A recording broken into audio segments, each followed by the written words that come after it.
después de unas cuantas semanas. Ya veis que mi constancia en esta segunda etapa no está siendo la misma que cuando empecé, y esto es básicamente por falta de tiempo y porque el poco que tengo necesito ahora mismo llenarlo con otras cosas que son mucho más importantes, cosas personales.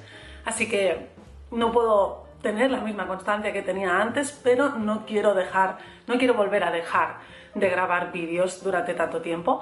Así que este sábado por la mañana he sacado un poco de tiempo y me dispongo a enseñaros un poco lo que he leído en el mes de enero. En este mes de enero veréis que hay muy poquito leído, pero todo tiene su explicación y yo creo que lo vais a entender y os vais a compadecer / solidarizar conmigo. Empecé el año 2017 con una cuenta muy pendiente de un libro que tenía en casa, con el cual ya no tenía excusa para no leer, pero que había ido posponiendo pues porque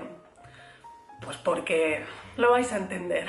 De hecho, no lo he leído durante el mes de enero, lo empecé, si no recuerdo mal, como la segunda semana de diciembre, creo que eso dice mi Goodreads, pero me ha llevado un mes, casi 2 meses para leerlo.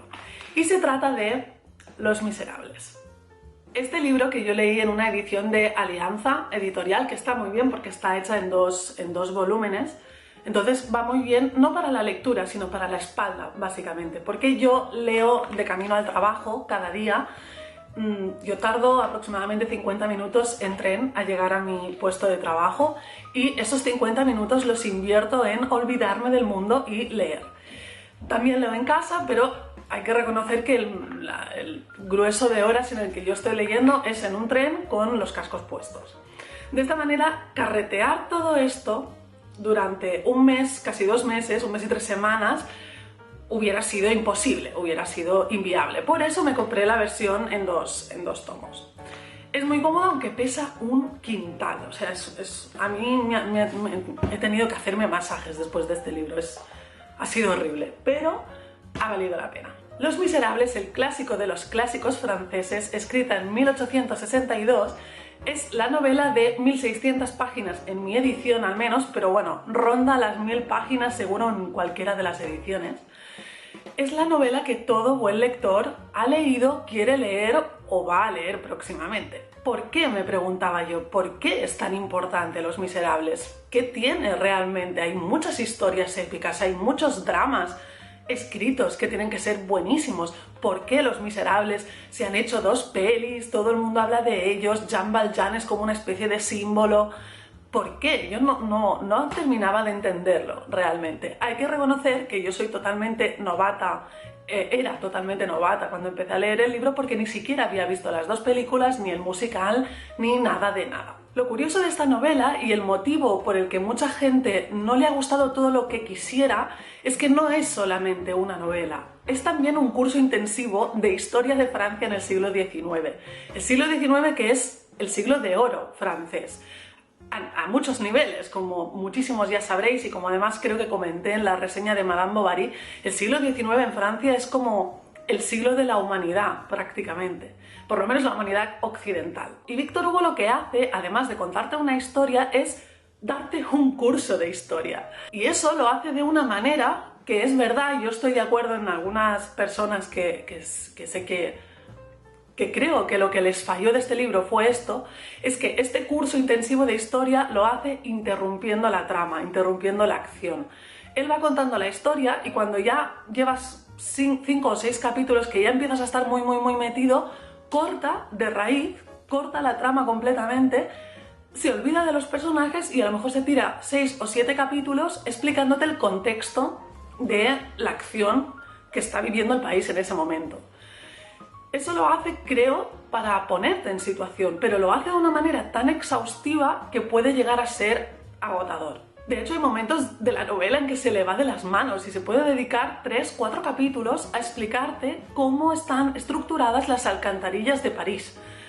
Que sí, hasta cierto punto puede parecer interesante, pero cuando llevas mucho rato leyendo eso, pues ya te dan ganas de decirle al autor que sí, que ya lo he pillado, que están las alcantarillas, pasemos a la acción, pasemos a Jean Valjean. En cuanto al argumento, es mundialmente conocido. Los Miserables nos explica la historia de Jean Valjean, que es un presidiario que ha pasado casi 20 años en presidio y que es liberado. Cuando es liberado es repudiado por la sociedad porque en esa época el presidio y los presidiarios se veían como la escoria de la sociedad. Entonces nadie le ayuda o nadie le da cobijo, que así es como empieza la historia. Jean Valjean intentando encontrar cobijo y encontrar posada en un pueblo. En ese pueblo las casualidades de la vida lo llevarán a conocer a un obispo, que es un personaje que para mí yo creo que se me va a quedar grabado para siempre. Me pareció increíble que un autor del siglo XIX como Víctor Hugo, que fue tan crítico con la sociedad de su época y tan crítico con la Iglesia, creara un personaje como el obispo. Si leéis el libro, veréis que es un personaje puro, a más no poder. Realmente es un personaje, ya independientemente de sus creencias, es una buena persona.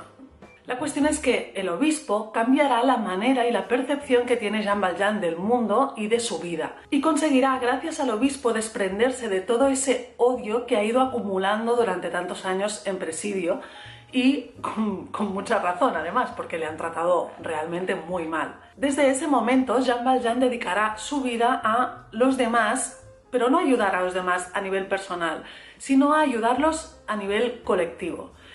No quiero contar mucho por dónde va la historia porque realmente creo que es chulo descubrirlo por ti mismo, pero un poco esta historia, este libro es la redención de Jean Valjean. Esa nueva manera de afrontar la vida es la que llevará a Jean Valjean a convertirse en uno de los personajes más bondadosos que he visto yo en una novela, bondadosos de cara a los demás, bondadoso para los demás y más injusto para sí mismo.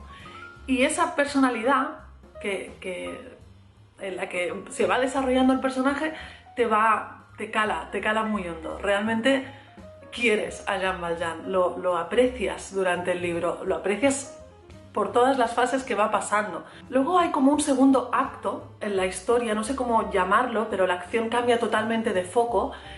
Y este segundo acto está protagonizado por otro personaje que se llama Marius Pontmercy.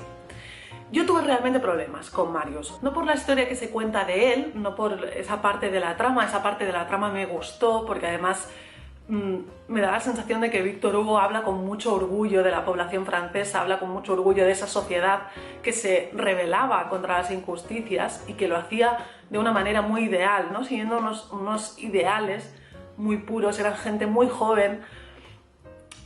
Esa parte me gustó mucho. Yo el problema lo tuve básicamente con Marius como personaje, con su psicología personal. A mí no me gustó. Yo no sé si a todo el mundo le ha gustado Marius y soy un poco rara y un poco oveja negra, pero a mí Marius me pareció un tipo muy cansino, demasiado inocente, hasta que llegaba a puntos poco creíbles. No me gustó, a mí fue un personaje que no me gustó. De hecho, claro, esa parte de la trama empieza muy focalizada en él, en cómo ha sido su vida y en cómo se va desarrollando.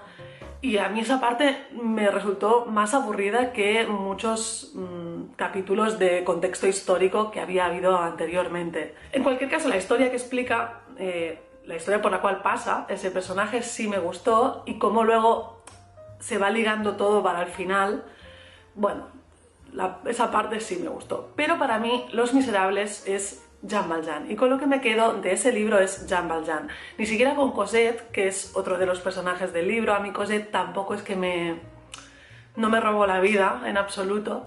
Para mí esta novela es Jean Valjean, única y exclusivamente, y solo por eso ya vale mucho la pena. Así que para mí un libro muy recomendable, muy largo, muy denso, hay que leerlo con cariño, hay que ponerle un poco de ganas, pero vale mucho la pena. Es el clásico de los clásicos franceses, tenéis que leerlo.